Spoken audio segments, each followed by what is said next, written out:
The first message I got out of that was, I saw this guy. He was, he had two batons, and he was spinning discs on top of the baton. So it's, it's one of those magic tricks. And then he's heading into this field of grain, and the stalks of grain, first they were like, knee high, and then they're like getting higher and higher, and then he's like heading towards that. And he's so preoccupied with the spinning disc that he doesn't realize that he's headed deep, like waist deep, and then chest deep into, the field of wheat. And it just feels to me like you kind of need to watch where you're growing. Some things might be neglected in your life.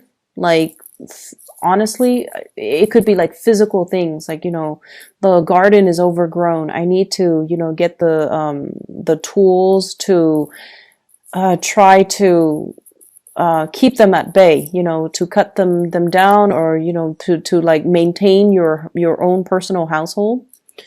Or I also felt like it could be just, taking care of the practical responsibilities in your life, rather than daydreaming, rather than thinking about all these things. Like the discs that are spinning, they don't really matter.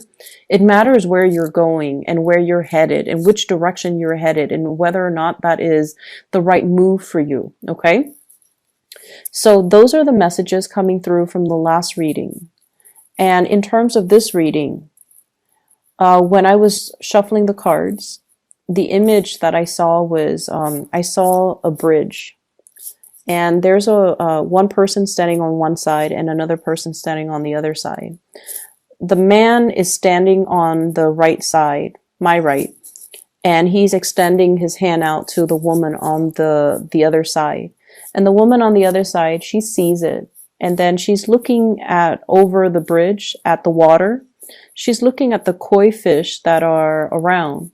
And then she's like, looking at the sky, looking at the clouds. And then she seems like she's either being very frivolous. It seems like he's telling her, let's go, or he's extending his hand. So that's usually a gesture, an offer for something. And he sees her kind of just caught up in her own world. And so he pulls back his hand, and then he walks away. So that was the message that I saw this time. And what I'm feeling is we definitely have a couple here. I have here the Queen of Wands and the King of Wands, both in the upright position. And there's communication and contact between the two people. So the way that I'm reading this is, I almost feel like I see two people that have very different goals in life, that have very, very different visions of what they want their life to look like. One person might be, very family oriented. The other person wants to explore a little bit more. And one person is like happy where they are currently. They're established in their career. They have friends and family in their current location. And the other person is not happy where they're at, and they want, they want more. They want to branch out. They want to explore, and they're ready to move. So I feel like two people that might, at one point have come together for whatever reason. They have the same values. They care about the same things. And the Wand's energy is a very dignified energy. It indicates truth and honesty. It indicates people who are very they keep their word. When they say they're going to do something, they do it. And they're quite loving, quite caring, and very generous, very protective of other people. They like to... It's almost like the people that fight for the underdogs, the people that defend the weak. So the Wand's energy, it's a very dignified energy. And I definitely feel like you and the other person You have the same values, you have the same goals, and you both have, a strong sense of morality and dignity. But I feel like one person is very settled in their career, in their life, and they're like, I'm not budging from this geographical location. I'm happy here. And then the other person's just like, I'm not really happy here. I want more. I want something else. I want to change of scenery. And so there might be discussions between you and another person regarding that. Just the fact that geographically, this might not be the best location for one of us. So let's compromise. Let's see how we can work things out. Let's see let's see how we can compromise. But I definitely feel like one person's really unhappy. One person wants to go. Hence that man on the bridge wanting to go. And it might not even be a biological man. It could be the other person is not happy and they're ready to move. Okay. They're ready to go. And so there's a lot of contact communications about this. I'm also seeing, for those in partnered relationships and in stable relationships, there might be discussions about, wanting to have children, wanting to bring like another person into the family unit. Okay, so talks about getting pregnant, talks about, procreation, talking about having children, and possibly even talking about adoption, like overseas adoption is what I'm sensing here. So I feel like there's a relationship, and I almost feel like there might be a void in that relationship, and the two of you are just like, maybe having a baby would help. Maybe it'll give us a common purpose. Maybe it'll help ground us. And so if you're approaching the relationship from that standpoint, you want to be a little bit careful. Resolve existing issues in your relationship before you bring another person into the picture. Does that make sense? I don't feel like bringing the child into the picture is going to change anything. It comes with a lot of responsibilities. And if you don't fix your existing problems, or if there's that void in the relationship that no one's addressing, it can exacerbate by bringing another element into the picture. Okay. I feel like whoever that wants to change or that wants to leave doesn't feel like they are appreciated in their work environment. They also don't feel like they're making enough based on their skills, their level of expertise, their life experience, or their work experience. They feel like they're settling for a job that is less than, and they don't feel like they're being, fully utilized. So it's almost like somebody who has, grand vision. And I don't feel like there's anything wrong with that. The person is not, overinflating or overestimating their capability. The person is very capable of doing the work, and they feel like for whatever reason, they're not able to find the type of work that utilizes their full potential, or they feel like they are not being, they're not developing to their full potential, and they're looking for something else, something a lot more fulfilling.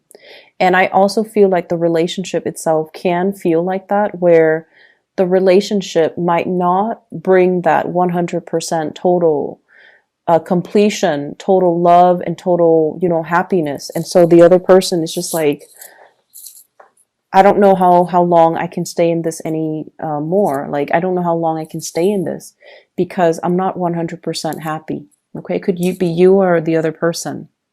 But I feel like someone is a little bit discontent, and I feel like they're looking to leave. I honestly feel there were situations in your past where, and obviously Scorpios, please don't get mad at me for saying this, but I don't feel like this applies to everybody. Okay, there was somebody that was really good in your life, and honestly, this energy could be switched around. You were probably very good to somebody, and I feel like it could be, it could go both ways. There was somebody that was really good in your life, and you didn't see the situation clearly at the time. And now that the person is gone, it's really hard to fix the mistakes, right? And then likewise, you were very good to somebody in the past, and you, you were really good to this person.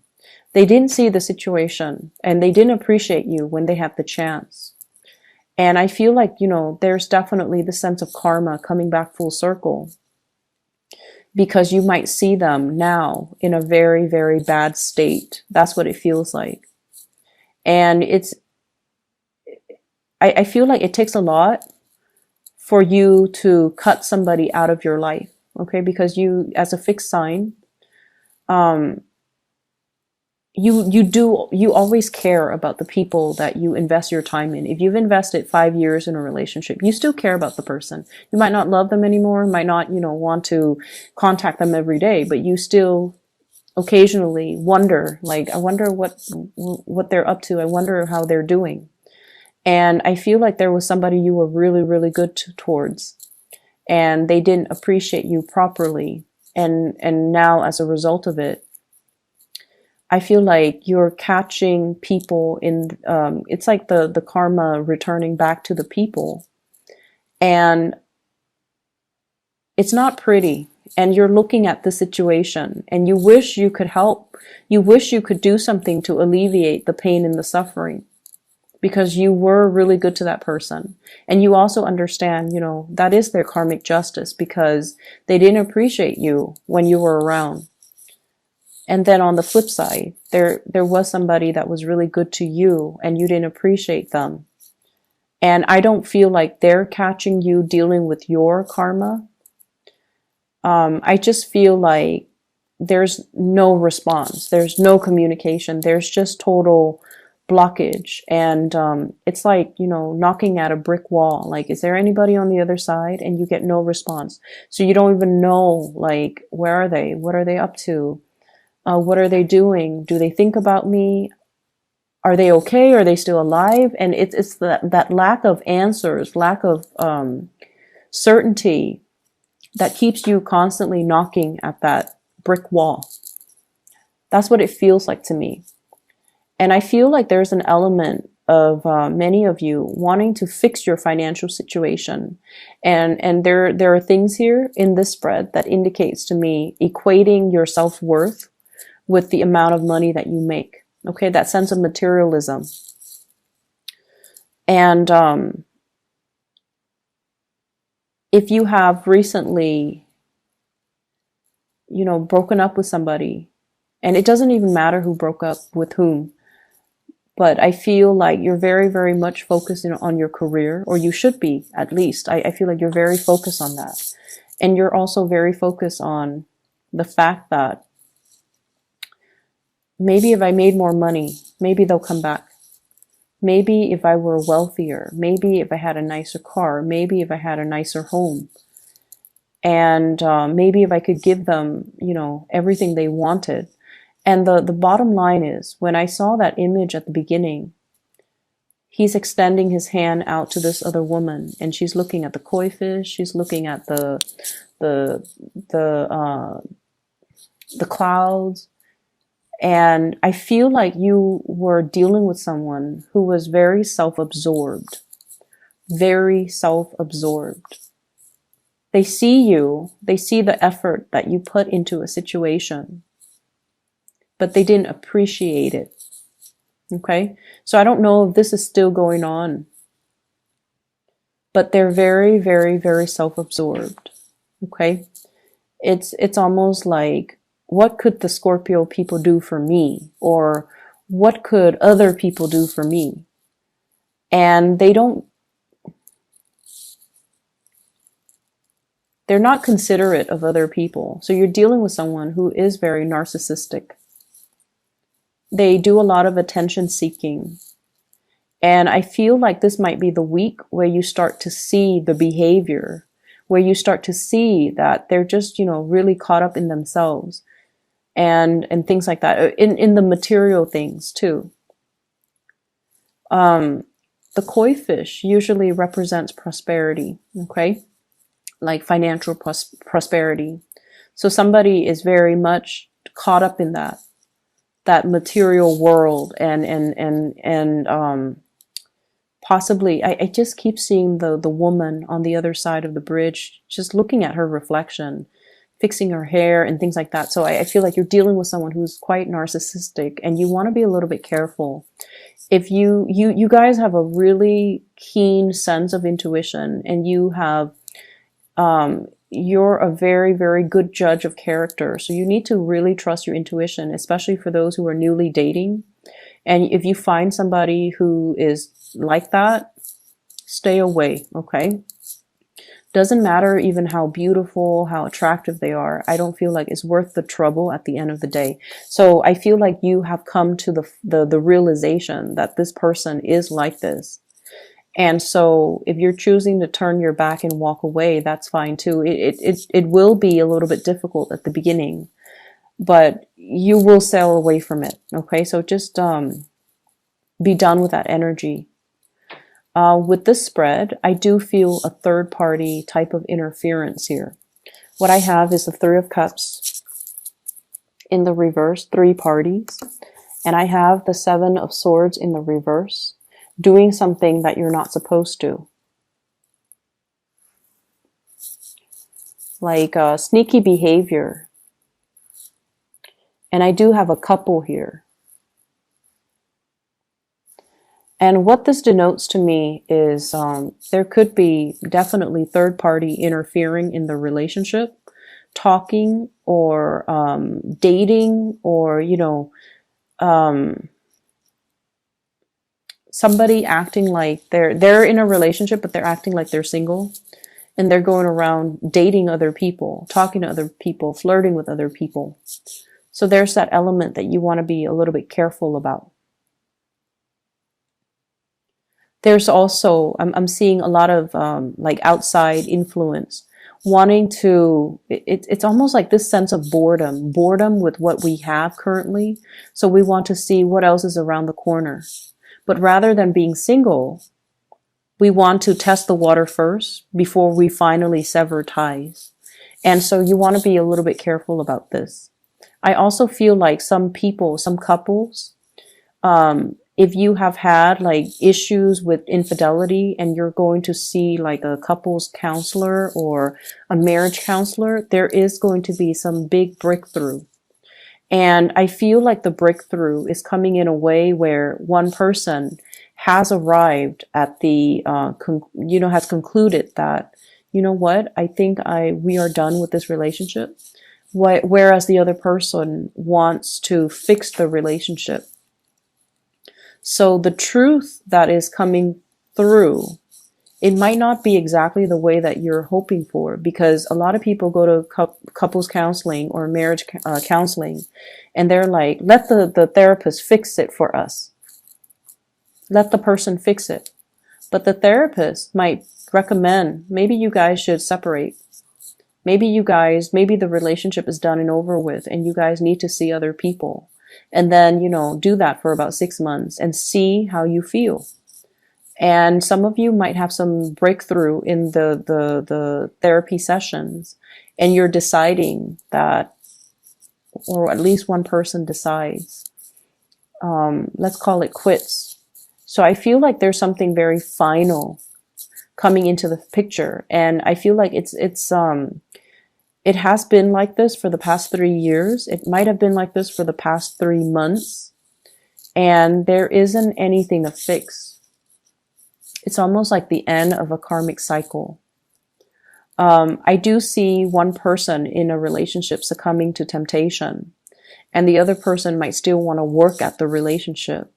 But there's still a lot of like resentment. I do feel the resentment coming through.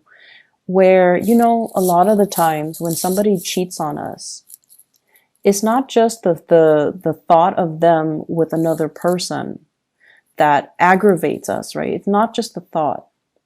It's also the self-doubt, like, why wasn't I good enough? Why did they have to seek somebody else?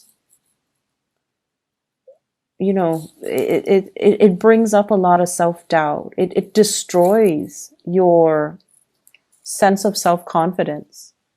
And not only that, the aftermath of finding out too, it hurts your ability to trust other people. So infidelity is very, very damaging. And so I feel like for those who are dealing with this, I feel like it really hurts your self-esteem. And it also, I see resentfulness, resentment. And I feel like some of you might have kind of suppressed it, but you haven't really gotten over it. And if you are doing any type of, marriage counseling, couples counseling, or even individual counseling, there are things that are going to be triggered. Okay. And it's bringing up to the surface so that you can address it. So you can like shed some light on it. So you can move away from it. And I do see as well a huge element here about doing a lot for your relationship partner. You guys doing a lot for your relationship partner. And the other person was just not aware. The other person was so caught up in their lives, their problems, their issues, their own, just narcissism.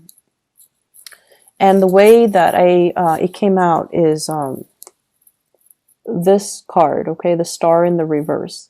It's somebody that could be very beautiful, very attractive, very handsome, whatever you want to call it, but they're very stuck on themselves, okay? And so I feel that you want to be a little bit careful who you're dating. You want to be careful about who you're involved with, and you want to be a little bit careful about who you give your energy to. I feel like this is even if you tell yourself, oh, I'm only going to, I'm only going to have a one night stand with that person. At the end of the day, you want to reassess your standards. You want to just tell yourself, is this somebody energetically that I want to be around? Probably not. Is this somebody that I even want to let my friends know about? Probably not. There's something about this person, I feel like they're quite attractive, but at the end of the day, maintain your standards and, be true to your standards, okay?